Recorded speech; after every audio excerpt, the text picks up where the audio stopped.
everybody. Welcome to another episode of Spring Fever brought to you by Royal Retros. As always, it is me, XFL Jim, joined by the one, the only. It is Uncle Rico. What's happening, Eric?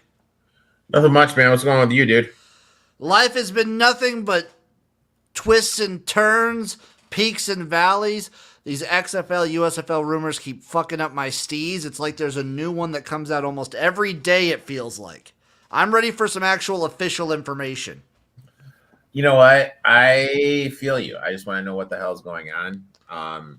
This may strike you as odd, Jim, but I'm a planner. Yeah, you strike me as a very meticulous. That's one of the first words I used to describe you when I talk about you to people is meticulous. It's either meticulous or asshole. Those are the two words people usually. Those are probably top two. Yes. I just want to know what's going on. Like, honestly, and like, I just go back to these players. Like, they have to plan. You know what I mean? Like, if there's going to be multiple players out of a job because of this merger. That's just and I've seen players tweeting being like, "Hey, I know what team I'm going to, but I'm just waiting for the merger news to drop. Like, I know what team I'm going to sign with." Really? So the players know what teams are going to be there then. So I feel like the players might be getting information. And none of them have blue stuff. Which is, like, I guess in all reality, those are the ones who are the most important to get information. Like, I guess fans probably should be the last to know. But it just leaves up in the air a lot of rumors. So before I get into that, we are brought to you, of course, as always, by Royal Retros. Use promo code SPRINGFEVER for 10% off at checkout. Great merch, great gear, great swag. Royal Retros, we thank you and we thank them. Eric, a new player has entered the rumor game. I doubt you've heard of him. His name is Howard Balzer. He actually has ties with the NFL. Okay. I believe he's a Hall of Fame selector. Like, he's got like actual like credit with the NFL, and his reporting now, or what his rumors are saying, is that the XFL USFL merger is going to be 12 teams. So I believe last week when we talked about it, we said 10 teams. Yep. However many hubs. So this one is now saying 12 teams. I think they split it up between 2-team hubs, so it'd be 6 hubs. Okay. And I think it would be an even distribution of 6 and 6. Is what it sounds like from his rumor. So it sounds like 2 teams from each league are getting left out. That makes me wonder.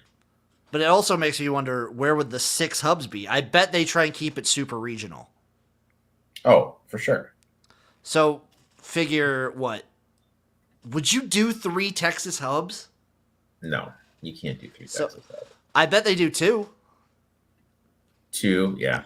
I'll give you that. They do 2. I bet they do 2 in Texas, Birmingham, St. Louis, Detroit, and I bet they do. I bet it's got to be either Canton or like Memphis or something. Probably can. No, you got to include DC. I would think. You think they make DC a hub? I don't know, dude. With how like important the XFL specifically made the fan engagement in DC, like I think it is a new league. But I bet like if they still keep like the Defenders moniker, I bet DC fans would show up. It depends how much they value like the in-person experience. Also, according to the rumors, it looks like they're going to go after ownership in 2025. Really? Like for team ownership, they're going to try and really push that. Okay. I thought that might pique your interest a little bit. I'm piqued. You think the garage can get enough shekels together to buy an XFL USFL team? Maybe in a couple of years. Maybe. I mean, I think we looked it up before how much it cost to buy like an IFL arena team. That alone was like a couple $100,000. I think first we need to get someone in the graphics department. I think we need a graphics department person hired before we can worry about probably. We're working on And that right now. I can't have Microsoft Edge as my graphics department. So, So also in this Balzer rumor report, whatever you want to call it, it looks like he specifically said that the leagues are meeting. Expect to hear an announcement this week or next week. okay. I've heard latest announcement. This is just me hearing things. I've heard latest announcement by like the 13th, which makes me think sometime next week we'll probably hear something. Yeah. But knowing our luck, Eric, and how what's happened before on big like XFL, USFL drops, they'll probably announce something tomorrow, and we'll just miss it because we won't hit it. No, they'll announce it like tomorrow morning or something, but we would have already recorded and like sent out the show. Oh yeah. Perfect for us. Yeah, perfect. A little hello from little late LJ. What up, LJ? But I'm ready at this point just to hear something concrete. Yeah. On an unrelated note, I think it was James Larson posted a video, some clips of the XFL 2020 game between the LA Wildcats and the Tampa Bay Vipers. I saw that today. Yeah, it was so. That was the peak of my life. That was maybe the best day of my life as XFL, Jim. Was that day seeing that game? Eric, I know you probably weren't as big of the XFL as me back in 2020. Yeah. That game was everything. It was hilarious. It was back and forth, a huge comeback, and a big man touchdown. Our boy, Boogie Roberts, scored the last touchdown of that game. Bugs. Yeah, he was in LA. He was a Wildcat at the time. Yeah. Yep. I think about I think about not just that game, but like that weekend and that game every day for at least 5 minutes. Because not only was it a great game, not only was it arguably the best game of the season, that was the last game of that version of the XFL. COVID rips through everything the next week. And I think back of what could have been and how high I was on the mountaintop of like pure happiness and how low I sank instantly. Look, I was, like, Jim, you know what, dude? You want to get blown away? Blow me away. If it wasn't for the XFL, you and I probably would have never met. And let me tell you why. I can guarantee it. Let me tell you why. Lay it on me. So, way back then, in like 2020? In 2020, like Gino and I didn't know each other at all. You and me weren't even close to knowing each other. Gino needed someone to talk XFL. So like I messaged him and I was like, and him and I had gone at it a couple times on Twitter. And I was like, hey dude, if you need somebody to talk XFL, I can come on, I can do it. And I did it. And then asked me to come back. I must have killed it because he asked me to come back the following week. And then him and I started doing stuff every week. And then he was the one that got me in the door where you and I used to work together. Holy shit. If you want to take it a step further, if it wasn't for the XFL, I wouldn't be XFL Jim. Yeah. Like that 2020 XFL was my life. When they announced it in 2019, when Vince McMahon came up and announced it, I was like, okay, I was born. I was like born again. If you believe in reincarnation, that's when I was reincarnated. That's when you got reincarnated right there on that day. I swear to God, dude, that November, December riding into it, the January, the hype kept building for me. And then it delivered so hard. I was never let down for a second. Every weekend I was hype. Mm-hmm. And as much as I love the USFL, as much as I love the XFL, and I will fully admit that I'm putting on nostalgia goggles at this point in time, I've always been trying to chase that high of the Yeah. 2020 XFL. I know a lot of people. I know, yes, Big Herm, 2020 XFL was peak life. Facts. I know a lot of people put on the nostalgia goggles for the XFL, and I know a lot of people that also put them on. If you remember, back in I think it was 2018, 2019, the AAF. People remember that one really fondly. I mean, I remember that for like the 2 days that it was there. Yeah, because it was on the worst. It was only on CBS Sports Network. Mm-hmm. They had like the worst TV deal. Yeah. And there's like nobody ever there. And I like I don't know, the XFL in 2020 was weird because it also had it was on ESPN and Fox. It was like combined with both leagues. It was so, oh God, never forget. Never forget. But I'm just ready for some, like, talking about now, I'm ready for some actual news. Yeah.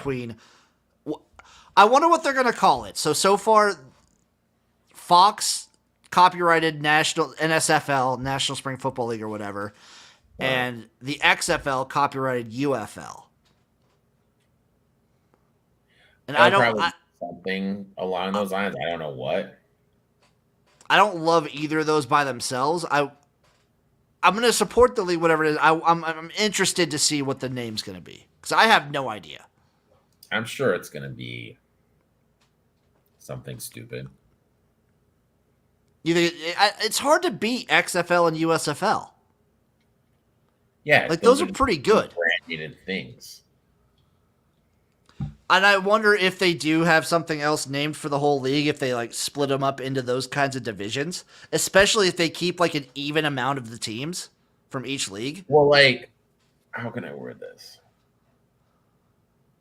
You think that's what I'm saying. You think they just have like two separate divisions? I think especially if you keep them like when's USFL and they have a champ, or I think you could if you just kind of like combine the rule set enough and make them like actually like equalized enough. You have just your XFL division and your USFL division. Yeah, I think that could work. I'm just spitballing, but then you would need a name for the league, though. That'd be that's right. The league name would be something different, and I don't know what that would be. But I think that'd be a really fun idea, especially a good way to use some of the. I know it's a very small contingent of people that watch these leagues, but I think it'd be a fun way to use the online fan bases for each league. Yeah, where you'd have your XFL people versus your USFL people, and you'd be able to shit talk back and forth on which one's better. Yeah. Oh, keep that alive. Keep that going. Keep the dream alive. Moving on to the north, though, Eric. The CFL playoffs are among us. They are happening at this very moment. Actually, not right now while you're listening, but this weekend. We had the first round of playoffs, the semifinals for the East and the West. Hamilton fell to Montreal 27-12. I think it just stands to form that Montreal they are the gatekeeping team. Hamilton's not a good team. Mm-hmm. Therefore, Montreal looks really good against Hamilton. This was a bad game. Yeah, not even close. Schultz didn't look great, and I'm a big Matthew Schultz fan, but he didn't look great. Bad coaching decisions from the Ticats. I don't know. Not a great season for them. Not disappointing. The second disappointing season in a row after making the Grey Cup. Ricky Ripe has officially transitioned into Rochelle Ripe and soft launch relationship with Jordan Travis. For those of you who know, you know. That's XFL community talk, Eric. That's deep cut. That's deep cut. So, I guess I'm not with the cool kids yet. Eric, it's hard to beat. They were my day one XFL people, like people that I followed literally like December 2019. Okay. They've been with me longer than anybody. It's crazy. Longer than Chase. Longer than Chase. What about your cat? The cat beats him by like 2 months. So the cat's your true ride or die. The cat is my ride or die. Hamilton disappointing. Montreal, good season making it to the finals, but I think this is where their run ends. Where the ship stops.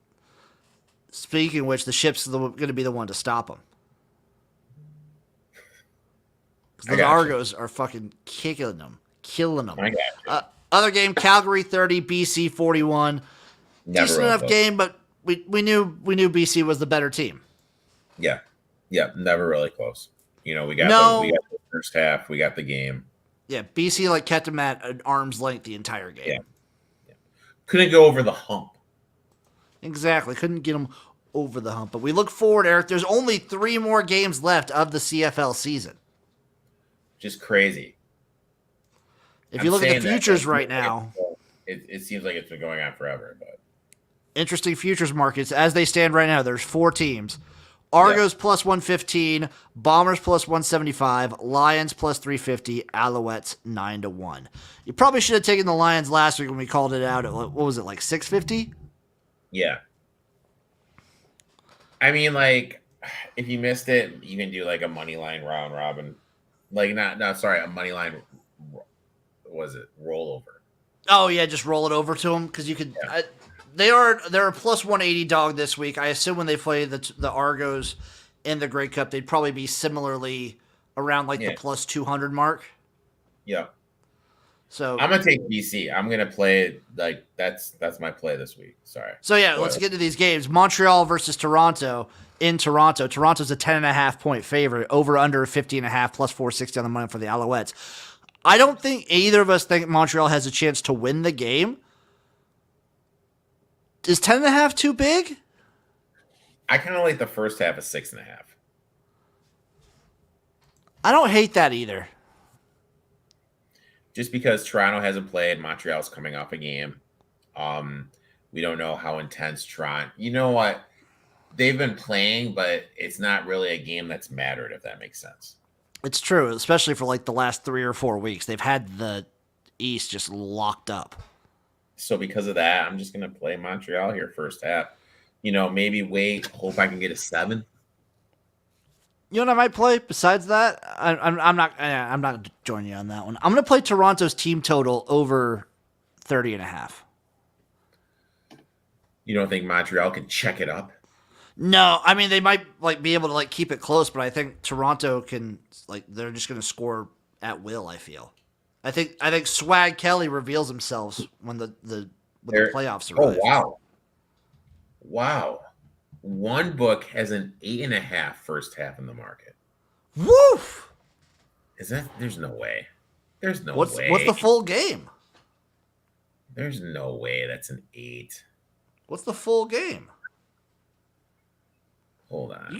I feel like you have to take that, Eric.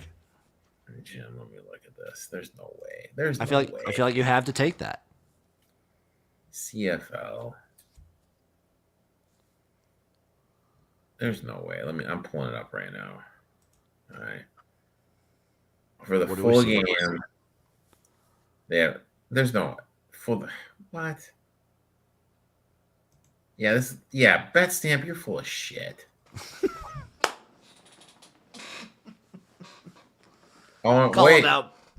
No, son of a bitch. Where at?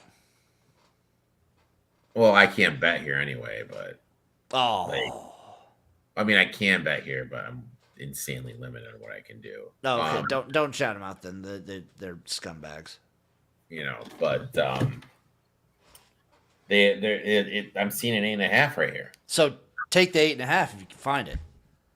Maybe I should just need to bet it 10 times. Yeah, just get a bunch of different accounts. Yeah. BC and Winnipeg facing off. The Bombers are 4.5 point favorites at home, over under of 50, plus 180 on the money line for the Lions. I'm betting the over here. I'm going to bet the over. Yeah, you probably want to bet the over. I'm seeing a 5.5 in the market at one shop. Ooh. I'm going to be on BC here. I just think that they've got this sort of a vibe going right now. Yeah. Offense is explosive. Finally starting to get healthy.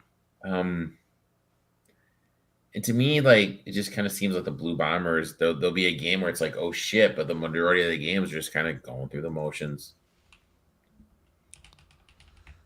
It does feel that way.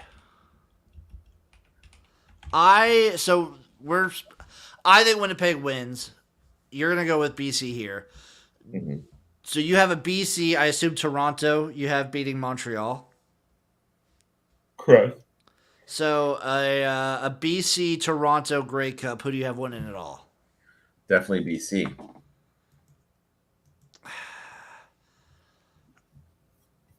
I think Toronto probably gets a back to back. Back to backer. Yeah, for the I think they get a Argo. back to backer. Okay. I think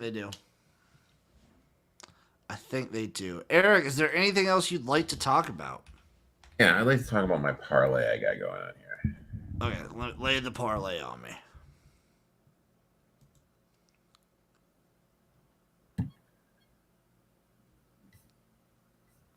What are we seeing? All right, it's a plus 935. We're going Montreal plus 7 for the first half. Okay. Montreal, Toronto under 24.5 for the first half. Ooh.